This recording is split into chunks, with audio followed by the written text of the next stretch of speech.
Bom, e eu recebo hoje nos nossos estúdios, ela que já é uma habituê aqui da nossa casa, Vanessa Tobias. Vem para falar sobre a importância do coaching. Você já sabe o quanto que ela tem trabalhado aí nas mudanças, porque as pessoas, na verdade, são instrumentalizadas para que possam despertar todo aquele seu poder, né?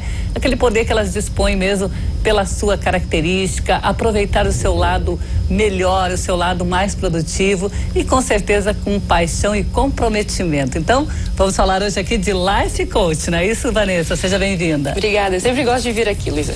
Traz uma energia muito positiva. Que bom. Uma coisa que é legal a gente passar para casa, para quem está ouvindo a gente, é uma informação sobre como é que a gente aprende. Porque quando a gente fala de coaching, a gente fala de uma revisão da nossa maneira de pensar, né? Então nós somos seres biológicos, seres psicológicos e somos seres sociais. Quando a gente fala de ser um ser biopsicossocial, a gente fala do nosso DNA. Então, cada um de nós nasceu com um potencial biológico, com tendências biológicas. E essa biologia corresponde à metade de quem nós somos. Então, 50% de quem a gente é hoje nasceu para ser assim. Só que como a gente nasceu para ser de uma maneira, quando a gente vai para o psico, que é a educação em casa, a educação na escola, as primeiras vivências de vida, tudo o que acontece com a gente recebe ou um reforço ou uma repressão.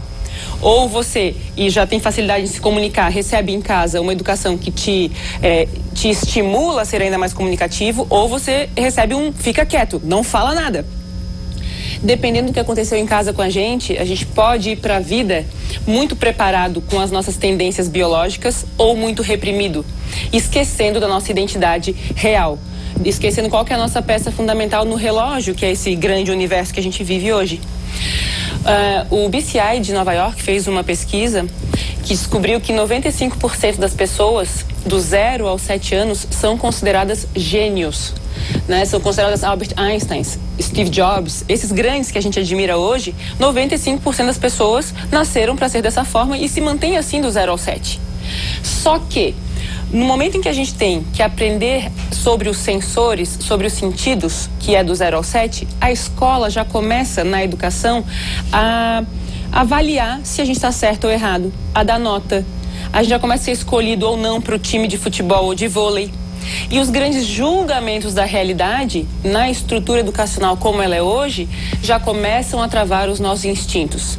Então, quando eu desenvolvi um processo de coaching, a minha primeira preocupação foi visitar uma reaprendizagem, visitar o que ficou esquecido e que eu tinha que ter aprendido do 0 aos 7 anos, que tem relação com 5 emoções.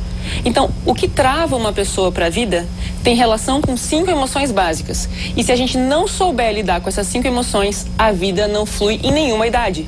Quais seriam essas 5 emoções? Tem como a gente numerá-las? Tem. Tentar enxergar onde é que elas estão? Tem sim. Eu desenvolvi um acróstico para lembrar que chama trama. Então, T de tristeza. Tristeza é uma emoção que nos desafia constantemente e que é preciso saber como lidar. Muitos de nós fogem da tristeza ao invés de visitá-la e descobrir o conteúdo que está reservado na nossa tristeza, que é muito importante e muito libertador. A raiva. Então a raiva, se bem condicionada, ela gera convicção, gera garra, mas mal condicionada gera uma grande destruição, que é o conceito da monga que a gente já conversou aqui. Isso. A gente se transforma num grande gorila às vezes e destrói tudo e não vence nada, né? Depois tem o amor. Então, o amor no equilíbrio, ele é fraternal, ele é do abraço, ele é da aceitação. Agora, o amor no desequilíbrio, ele é a carência, ele é a sugação de energia. Sim. Então, a gente tem que saber e se conhecer quem somos nós quando a gente está amando.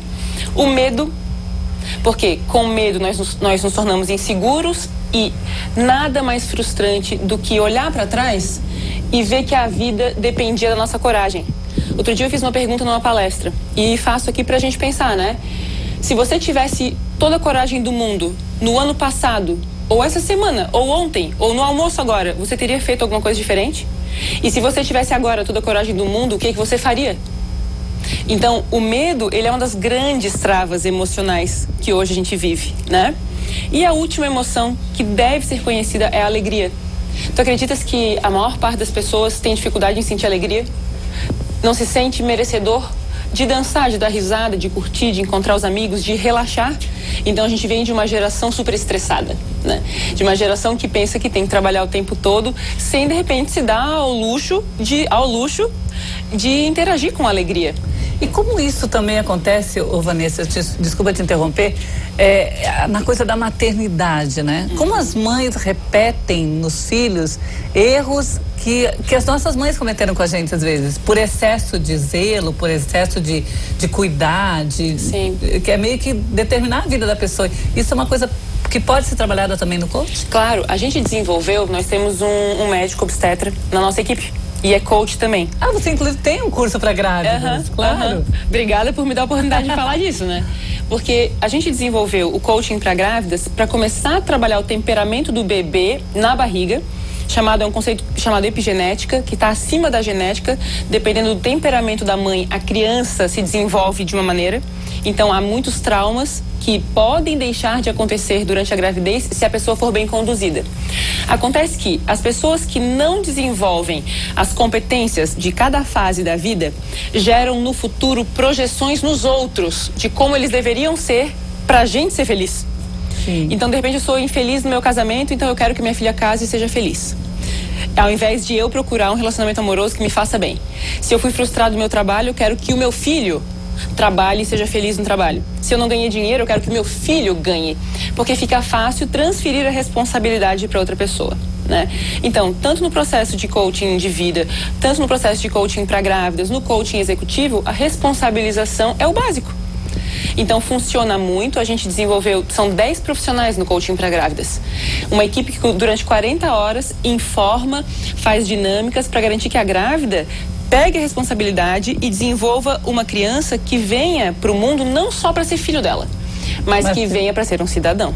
Bom, eu sei que você tem nessa semana programado uma palestra. Sim. Você fez uma semana passada e tem uma nessa semana agora. Sim. Uma palestra porque as pessoas conheçam mais essa coisa do life coach e até se programem para um curso futuro, é isso? Tanto as grávidas quanto as pessoas que querem focar na carreira e tudo mais. Queria que você divulgasse essas duas datas e o seu... os seus contatos pela internet também. No nosso site, que é vanessatobias.com.br, ou no nosso Facebook, que é Vanessa Tobias, e tem o Vanessa Tobias Coaching, que é a nossa página, tem a informação das datas das palestras, que são sempre abertas, gratuitas, e nessa palestra a gente fica 1h30 juntos, conversando sobre algumas ferramentas. A gente já sai de lá com alguma inspiração para passar a semana, mas também para conhecer o único método de coaching de vida em grupo do Brasil. Nós somos pioneiros nisso aqui, assim como a formação. Né? E trabalha filosofia também. Exatamente, porque quando alguém decide fazer coaching como uma formação, então semana que vem nós temos a palestra do curso de coaching de vida e tem uma outra palestra para quem quer fazer coaching como profissão, como vida, né? E a gente tem uma preocupação e é um alerta de alguma maneira para que a gente preste muita atenção no momento de escolher um curso que vai nos formar. O meu maior sonho é que todo mundo faça coaching, independente se é comigo. O importante é que a gente tenha uma filosofia, um jeito de pensar para transformar o Brasil em um país de objetivos. Né? Então, procurar uma formação que tenha um embasamento filosófico mais importante do que o embasamento técnico. Garantia de uma missão de vida, de uma visão clara. A gente tem aulas desde negociação e vendas e oratória a coaching educacional. Nós trabalhamos a formação de professores dentro do nosso sistema e a nossa preocupação tem muita relação com a educação também. A gente trabalha como desenvolver um método de coaching, né?